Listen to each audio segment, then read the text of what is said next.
Biden has authorized more money in this fight than Europe has spent by billions and billions of dollars. It's hard to believe that they wouldn't have stopped it and said at some point, come on, let's equalize. You got to be equal to us. But that didn't happen. Earlier today, I received an important letter from President Zelenskyy of Ukraine. The letter reads, Ukraine is ready to come to the negotiating table as soon as possible to bring lasting peace closer. Nobody wants peace more than the Ukrainians, he said. My team and I stand ready to work under President Trump's strong leadership to get a peace that lasts. We do really value how much America has done to help Ukraine maintain its sovereignty and independence. Regarding the agreement on minerals and security, Ukraine is ready to sign it at any time that is convenient for you. I appreciate that he sent this letter, just got it a little while ago. Simultaneously, we've had serious discussions with Russia and have received strong signals that they are ready for peace. Wouldn't that be beautiful? Wouldn't that be beautiful? Perhaps the most embarrassing moment in the history of our country. Tonight, I am pleased to announce that we have just apprehended the top terrorist responsible for that atrocity, and he is right now on his way here to face the swift sword of American justice.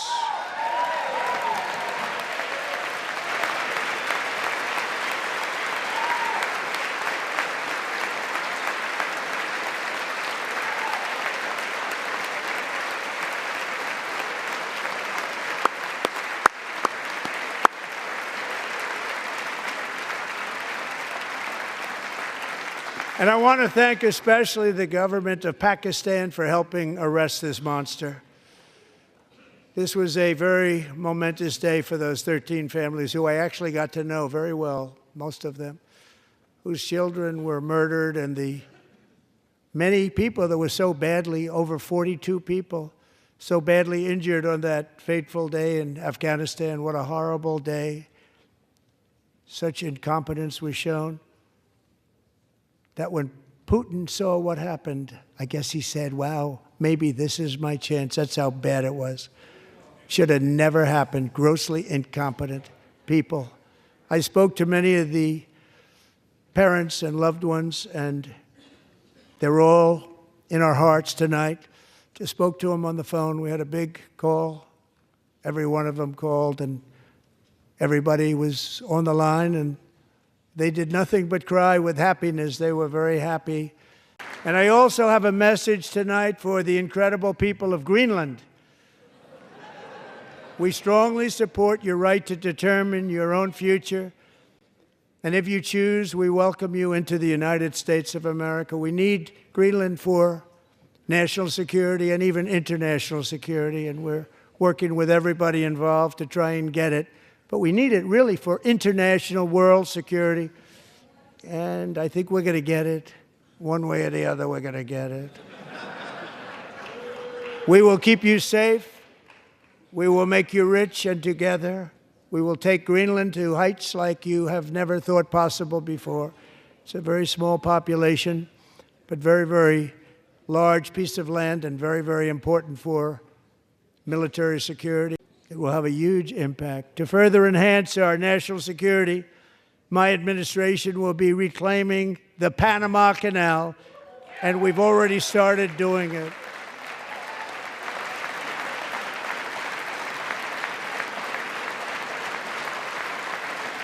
Just today, a large American company announced they are buying both ports around the Panama Canal, and lots of other things having to do with the Panama Canal and a couple of other canals. The Panama Canal was built by Americans for Americans, not for others, but others could use it. But it was built at tremendous cost of American blood and treasure. 38,000 workers died building the Panama Canal. They died of malaria. They died of snake bites and mosquitoes. Not a nice place to work. They paid them very highly to go there, knowing there was a 25% chance that they would die. The most expensive project also that was ever built in our country's history, if you bring it up to modern day costs. It was given away by the Carter administration for $1, but that agreement has been violated very severely. We didn't give it to China. We gave it to Panama, and we're taking it back.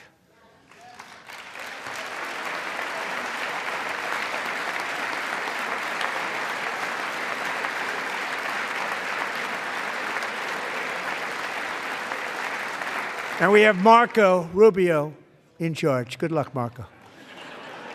Now, we know who to blame if anything goes wrong. And now I want Congress to pass a bill permanently banning and criminalizing sex changes on children and forever ending the lie that any child is trapped in the wrong body. This is a big lie.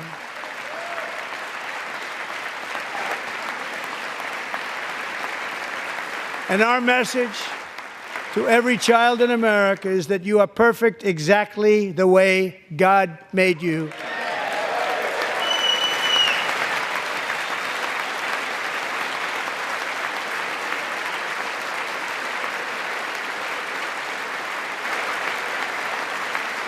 Because we're getting wokeness out of our schools and out of our military, and it's already out. And it's out of our society. We don't want it. Wokeness is trouble. Wokeness is bad. It's gone. It's gone. And we feel so much better for it, don't we? Don't we feel better?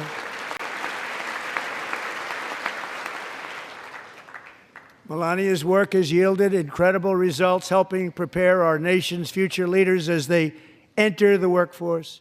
Our First Lady is joined by two impressive young women, very impressive.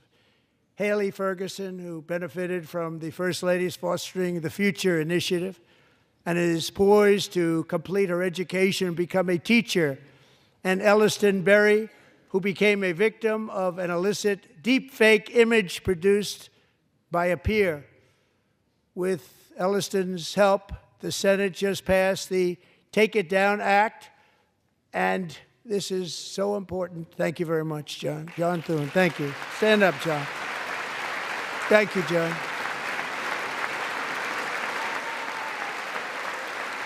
Thank you all very much.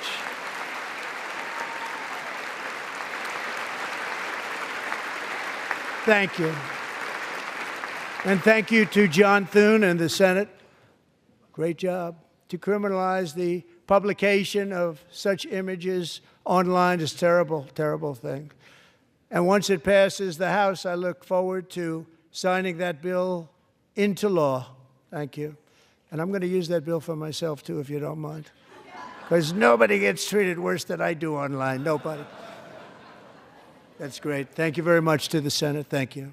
Stories like Jeff's remind us that tariffs are not just about protecting American jobs. They're about protecting the soul of our country. Tariffs are about making America rich again and making America great again, and it's happening, and it will happen rather quickly. There'll be a little disturbance, but we're okay with that. It won't be much. No, you're not. Oh. If you don't make your product in America, however, under the Trump administration, you will pay a tariff, and in some cases, a rather large one. Other countries have used tariffs against us for decades, and now it's our turn to start using them against those other countries. On average, the European Union, China, Brazil, India, Mexico, and Canada, have you heard of them? And countless other nations charge us tremendously higher tariffs than we charge them. It's very unfair. India charges us auto tariffs higher than 100%. China's average tariff on our products is twice what we charge them. And South Korea's average tariff is 4 times higher. Think of that, 4 times higher. And we give so much help militarily and in so many other ways to South Korea. But that's what happens. This is happening by friend and foe. This system is not fair to the United States and never was. And so on April 2nd, I wanted to make it April 1st, but I didn't want to be accused of April Fool's Day. That's not, just one day cost us a lot of money. but we're going to do it in April. I'm a very superstitious person. April 2nd, reciprocal tariffs kick in. And whatever they tariff us, other countries, we will tariff them. That's reciprocal, back and forth. Whatever they tax us, we will tax them. If they do non-monetary tariffs to keep us out of their market, then we will do non-monetary barriers to keep them out of our market. There's a lot of that, too. They don't even allow us in their market. We will take in trillions and trillions of dollars and create jobs like we have never seen before. I did it with China and I did it with others, and the Biden administration couldn't do anything about it because there was so much money they couldn't do anything about it. To further combat inflation, we will not only be reducing the cost of energy, but we'll be ending the flagrant waste of taxpayer dollars.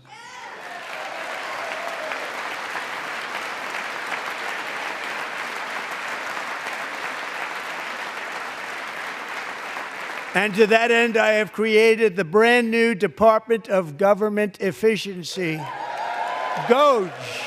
Perhaps you've heard of it. Perhaps.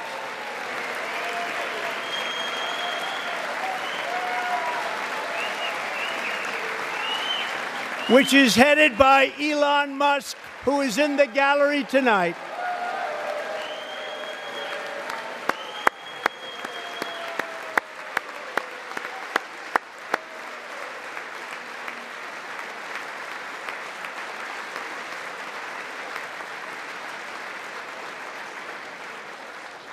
Thank you, Elon. He's working very hard. He didn't need this.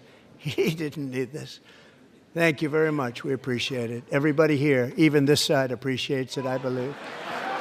Within hours of taking the oath of office, I declared a national emergency on our southern border, and I deployed the U.S. military and Border Patrol to repel the invasion of our country. And what a job they've done. As a result, illegal border crossings last month were by far the lowest ever recorded, ever.